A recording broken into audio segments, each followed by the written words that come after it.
नमस्कार दोस्तों, मैं प्रीति आप लोगों का हमारे चैनल द स्टोरीज में स्वागत करती हूँ। आज हम लेकर आए हैं रविंद्रनाथ ठाकुर की लिखी कहानी गूंगी। कन्या का नाम सुभासिनी रखा गया था। तब कौन जानता था कि वह गूंगी होगी। इसके पहले उसकी दो बड़ी बहनों के सुकेशनी और सुहासिनी नाम रखे जा चुके थे। इसी से तुकबंदी मिलाने हेतु उसके पिता ने छोटी कन्या का नाम रख दिया सुभासिनी। अब केवल सब उसे सुभा ही कहकर बुलाते हैं। बहुत खोज और खर्च के बाद दोनों बड़ी कन्याओं के हाथ पीले हो चुके हैं और अब छोटी कन्या सुभा माता पिता के हृदय में नीरव बोझ की तरह घर की शोभा बढ़ा रही है। जो बोल नहीं सकती वह सब कुछ अनुभव कर सकती है।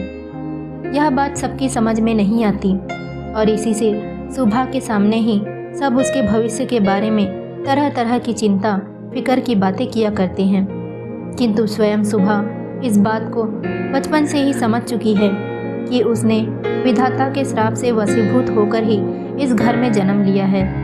इसका फल यह निकला कि वह सदैव अपने को सब परिजनों की दृष्टि से बचाए रखने का प्रयत्न करने लगी। वह मन ही मन सोचने लगी कि उसे सब भूल जाए तो अच्छा हो, लेकिन जहाँ पीड़ा है उस स्थान को क्या कोई भूल सकता है। माता पिता के मन में वह हर समय पीड़ा की तरह जीती जागती बनी रहती है।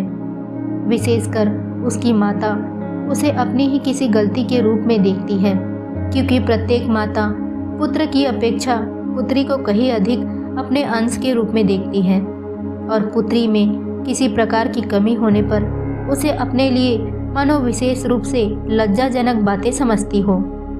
सुभा के पिता वाणीकंठ तो सुभा को अपनी दोनों बड़ी पुत्रियों की अपेक्षा कुछ अधिक ही स्नेह करते हैं, पर माता उसे अपने गर्भ का कलंक समझकर उससे उदासीन ही रहती है। सुभा को बोलने की जबान नहीं है, पर उसकी लंबी लंबी पलकों में दो बड़ी बड़ी काली आंखें अवश्य हैं और उसके होठ तो मन के भावों के तनिक से संकेत पर नए पल्लव की तरह काँप काँप उठते हैं। वाणी द्वारा हम जो अपने मन के भाव प्रकट करते हैं उसको हमें बहुत कुछ अपनी चेष्टाओं में गढ़ लेना पड़ता है। बस कुछ अनुवाद करने के समान ही समझिए, और वह हर समय ठीक भी नहीं होता। ताकत की कमी से बहुधा उसमें भूल हो जाती है, लेकिन खज्जन जैसी आँखों को कभी कुछ भी अनुवाद नहीं करना पड़ता। मन अपने आप ही उन पर छाया डालता रहता है। मन के भाव अपने ही आप उस छाया में कभी विस्तृत होते और कभी सिकुड़ते हैं। कभी कभी आंखें चमक दमक कर जलने लगती है और कभी उदासीनता की कालिमा में बुझ सी जाती है। कभी डूबते हुए चंद्रमा की तरह टकटकी लगाए न जाने क्या देखती रहती है, तो कभी चंचल दामिनी की तरह ऊपर नीचे इधर उधर चारों ओर बड़ी तेजी से छिटकने लगती है। और विशेषकर मुंह के भाव के सिवा जिसके पास जन्म से ही और कोई भाषा नहीं, उसकी आंखों की भाषा तो बहुत उदार और अथाह गहरी होती ही है, करीब करीब साफ सुथरे नीले गगन के समान। उन आंखों के उदय से अस्त तक, सुबह से शाम तक, शाम से सुबह तक छवि लोक की निस्तंभ रंगभूमि ही मानना चाहिए। जीवाहीन इस कन्या में विशाल प्रकृति के समान एक जनहीन महानता है, और यही कारण है कि साधारण लड़के लड़कियों को उसकी ओर से किसी न किसी प्रकार का भय सा बना रहता। उसके साथ कोई खेलता नहीं। वह नीरव दोपहरिया के समान शब्दहीन संगहीन एकांत वासनी बनी रहती। गांव का नाम है चंडीपुर। उसके पास ही बहने वाली सरिता बंगाल की एक छोटी सी सरिता है। गृहस्थ के घर में छोटी लड़की के समान। बहुत दूर तक उसका फैलाव नहीं है। उसको तनिक भी आलस्य नहीं। वह अपनी एक हरी देह लिए अपने दोनों छोरों की रक्षा करती हुई अपने काम करती जाती है। दोनों छोरों के ग्रामवासियों के साथ मानो उसका एक न एक संबंध स्थापित हो गया है। दोनों ओर गांव हैं और वृक्षों के छायादार ऊंचे किनारे हैं, जिनके नीचे से गांव की लक्ष्मी सरिता अपने आप को भूलकर शीघ्रता के साथ कदम बढ़ाती हुई बहुत ही प्रसन्नचित्त असंख्य शुभ कार्यों के लिए चली जा रही है। वाणीकर्ण का अपना घर नदी के बिल्कुल एक छोर पर है।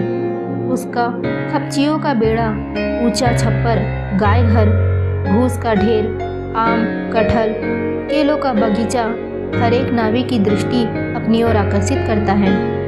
ऐसे घर में आसानी से चलने वाली ऐसी सुख की गृहस्थी में उस गूंगी कन्या पर किसी की दृष्टि पड़ती है या नहीं मालूम नहीं, पर काम धंधों से ज्यों ही उसे तनिक फुर्सत मिलती त्यों ही वह झट से उस नदी के किनारे जा बैठती।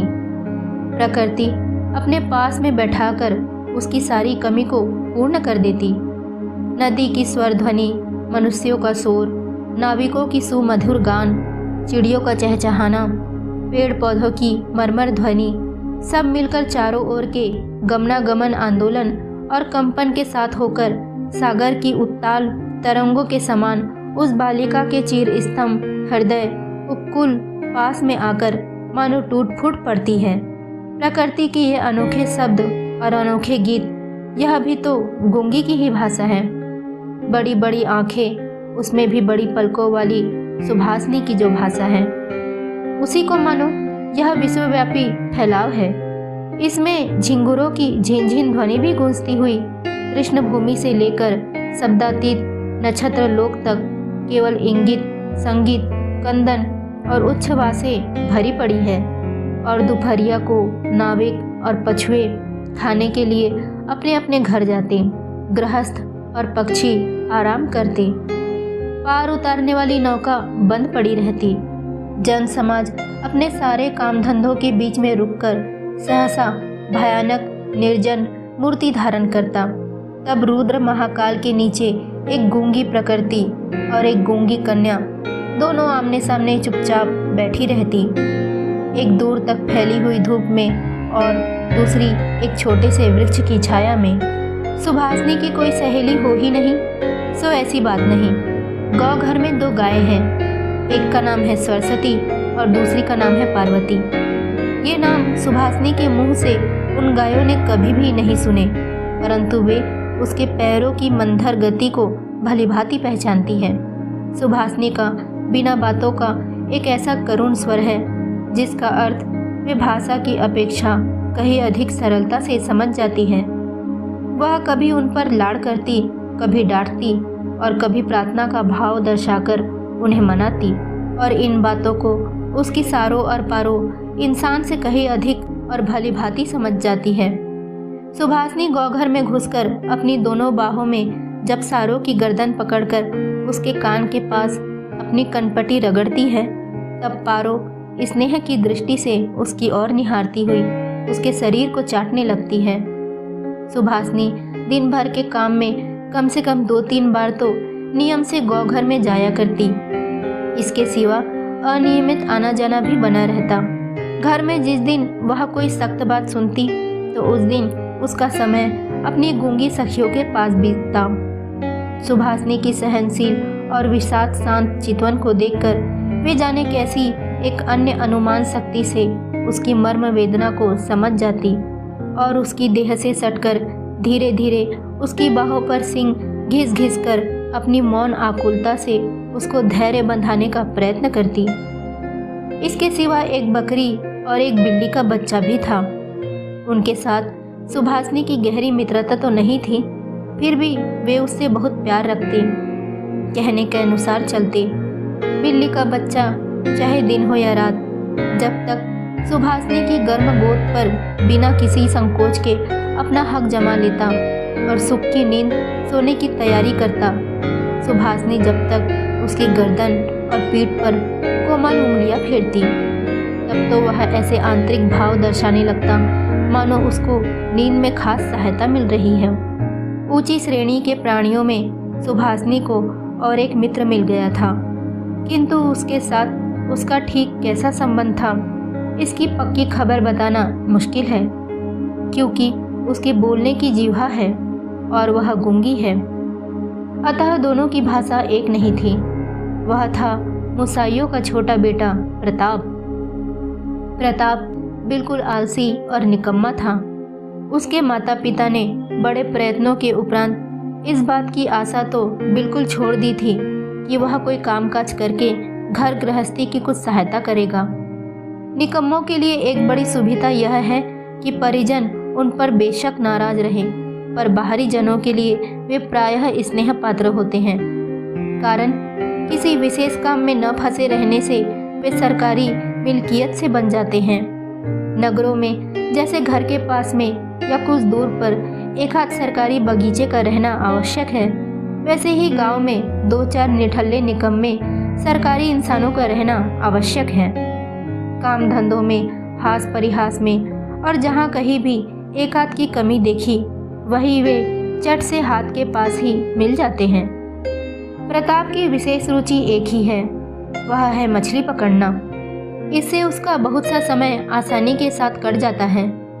तीसरे पहर सरिता के तीर पर बहुधा वह इस काम में तल्लीन दिखाई देता और इसी बहाने सुभाषनी से उसकी भेंट हुआ करती। चाहे किसी भी काम में हो, पास में एक हमजोली मिलने मात्र से ही प्रताप का हृदय खुशी से नाच उठता।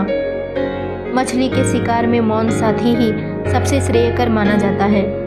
अतः प्रताप सुभाषनी की खूबी को जानता है और कदर करता है। यही कारण है कि और सब तो सुभाषनी को सुभा कहते, किंतु प्रताप उसे और भी स्नेह भरकर सुभा को सु कहकर पुकारता। सुभाषनी इमली के वृक्ष के नीचे बैठी रहती और प्रताप पास ही जमीन पर बैठा हुआ सरिता जल में कांटा डालकर उसकी ओर निहारता रहता। प्रताप के लिए उसकी ओर से हर रोज एक पान का बीड़ा बंधा हुआ था और उसे स्वयं वह अपने हाथ से लगा कर लाती, और शायद बहुत देर तक बैठे बैठे देखते देखते उसकी इच्छा होती कि वह प्रताप की कोई विशेष सहायता करे, उसके किसी काम में सहारा दे। उसके ऐसा मन में आता कि किसी प्रकार वह यह बता दे कि संसार में वह भी एक कम आवश्यक व्यक्ति नहीं, लेकिन उसके पास न तो कुछ करने को था और न ही वह कुछ कर सकती थी। तब वह मन ही मन भगवान से ऐसी अलौकिक शक्ति के लिए विनती करती जिससे कि वह जादू मंत्र से चट से ऐसा कोई चमत्कार दिखा सके जिसे देखकर प्रताप दंग रह जाए और कहने लगे, अच्छा, सु में यह करामत, मुझे पता क्या था। मान लो सुभाषनी यदि जल परी होती और धीरे धीरे जल में से निकलकर सर्प के माथे की मणि खाट पर रख देती और प्रताप अपने उस छोटे से धंधे को छोड़कर मणि को पाकर जल में डुबकी लगाता और पाताल में पहुंचकर देखता कि रजत प्रसाद में स्वर्ण जड़ित सैया पर कौन बैठी है, और आश्चर्य से मुंह खोलकर कहता, अरे यह तो अपने वाणीकण के घर की वही गूंगी छोटी कन्या है, सु, मेरी सु। आज मणियों से जड़ित गंभीर निस्तंभ पातालपुरी की एकमात्र जलपरी बनी बैठी है। तो क्या यह बात हो ही नहीं सकती? क्या यह नितांत असंभव ही है? वास्तव में कुछ भी असंभव नहीं, लेकिन फिर भी सु प्रजा शून्य पातालपुरी के राजघरानों में जन्म न लेकर वाणीकंठ के घर पैदा हुई, और इसीलिए वह आज गुसाइयों के घर के लड़के प्रताप को किसी प्रकार के आश्चर्य से अचंभित नहीं कर सकती। सुभाषनी की अवस्था दिन प्रतिदिन बढ़ती ही जा रही थी। धीरे धीरे मानो वह अपने आप को अनुभव कर रही थी, मानो किसी एक पूर्णिमा को किसी सागर में एक ज्वार सा आकर उसके अंतराल को किसी एक नवीन अनिवर्चनीय चेतना शक्ति से भर भर कर देता है।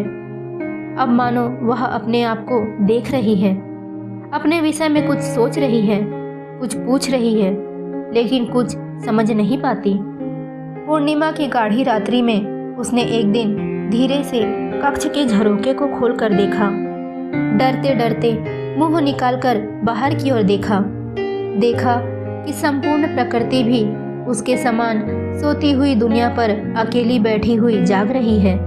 वह भी यौवन के उन्माद से, आनंद से, विषाद से, असीम नीरवता की अंतिम परिधि तक, यहाँ तक कि उसे भी पार करके चुपचाप स्थिर बैठी है। एक शब्द भी उसके मुंह से नहीं निकल रहा है, मानो इधर स्थिर निस्तंभ प्रकृति के एक छोर पर उससे भी स्थिर और उससे भी निस्तंभ एक भोली लड़की खड़ी हो। इधर कन्या के विवाह की चिंता में माता पिता बहुत बेचैन हो उठे हैं और गांव के लोग भी यत्र तत्र निंदा कर रहे हैं। यहाँ तक कि जाति विच्छेद कर देने की भी अफवाह उड़ी हुई है। वाणीकंठ की आर्थिक दशा वैसे अच्छी है, खाते पीते आराम से है और इसी कारण इनके शत्रुओं की भी गिनती नहीं है। स्त्री पुरुषों में इस बात पर बहुत कुछ सलाह मशवरा किया। कुछ दिनों के लिए वाणीकंठ गांव से बाहर परदेश चले गए। अंत में एक दिन घर लौटकर पत्नी से बोले, चलो कलकत्ते चले चले। कलकत्ता गमन की तैयारियां पूरे जोर शोर से होने लगी।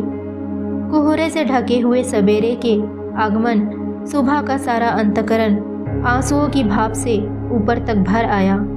भावी आशंका से भयभीत होकर वह कुछ दिनों में मूक पशु की तरह लगातार अपने माता पिता के साथ रहती और अपने बड़े बड़े नेत्रों से उनके मुख की ओर देखकर मानो कुछ समझने का प्रयत्न किया करती, पर वे उसे कोई भी बात समझाकर बताते ही नहीं थे।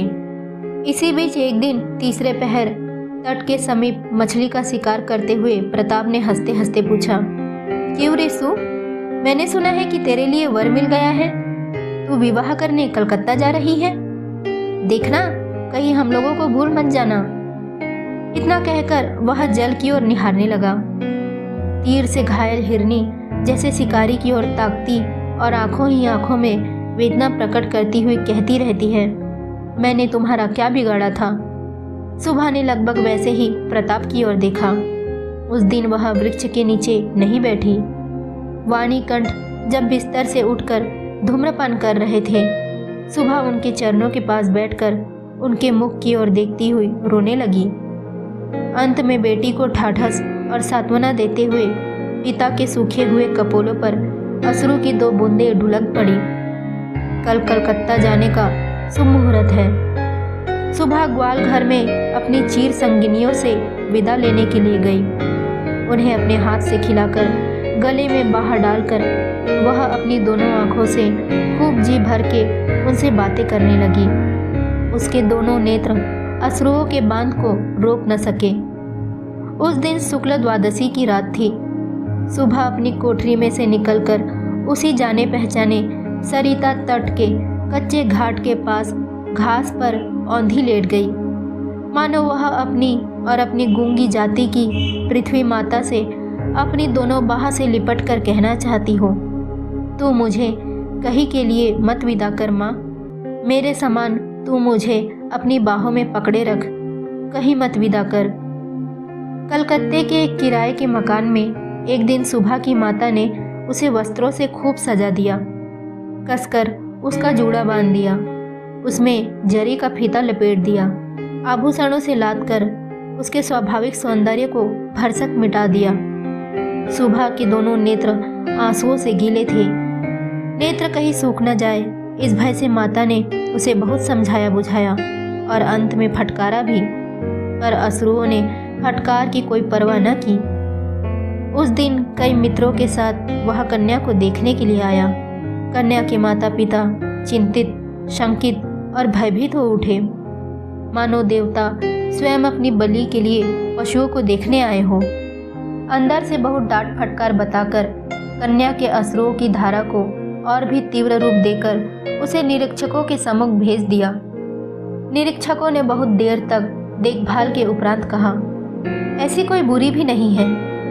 विशेषकर कन्या के आंसुओं को देखकर वे समझ गए कि इसके हृदय में कुछ दर्द भी है, और फिर हिसाब लगाकर देखा, जो हृदय आज माता पिता के बिछुओं की बात सोचकर इस प्रकार द्रवित हो उठा है, अंत में कल उन्हीं के काम वह आएगा। सीप के मोती के समान कन्या के आंसुओं की बूंदें उसका मूल्य बढ़ाने लगी। उसकी ओर से और किसी को कुछ कहना ही नहीं पड़ा। पत्र देखकर खूब अच्छे मुहूर्त में सुबह का विवाह संस्कार हो गया। गूंगी कन्या को दूसरों के हाथ सौंपकर माता पिता अपने घर लौट आए और तब कहीं जाकर उनकी जाति और परलोक की रक्षा हो सकी। सुबह का पति पछाहा की ओर नौकरी करता है। विवाह के उपरांत शीघ्र ही वह पत्नी को लेकर नौकरी पर चला गया। 1 सप्ताह के अंदर ससुराल के सब लोग समझ गए कि बहू गूंगी है।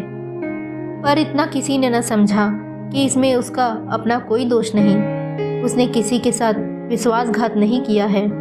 उसके नेत्रों ने सभी बातें कह दी थी, किंतु कोई उसे समझ न सका। अब वह चारों ओर निहारती रहती है। उसे अपने मन की बात कहने की भाषा नहीं मिलती। जो गूंगी की भाषा समझते थे, उनके जन्म से परिचित थे, वे चेहरे उसे यहाँ दिखाई नहीं देते। कन्या के गहरे शांत अंतरकरण में असीम अव्यक्त क्रंदन ध्वनित हो उठा और सृष्टिकर्ता के सिवा कोई और उसे सुन ही ना सकता था। अब की बार उसका पति अपनी आंखों और कानों से ठीक प्रकार परीक्षा लेकर एक बोलने वाली कन्या को ब्याह लाया।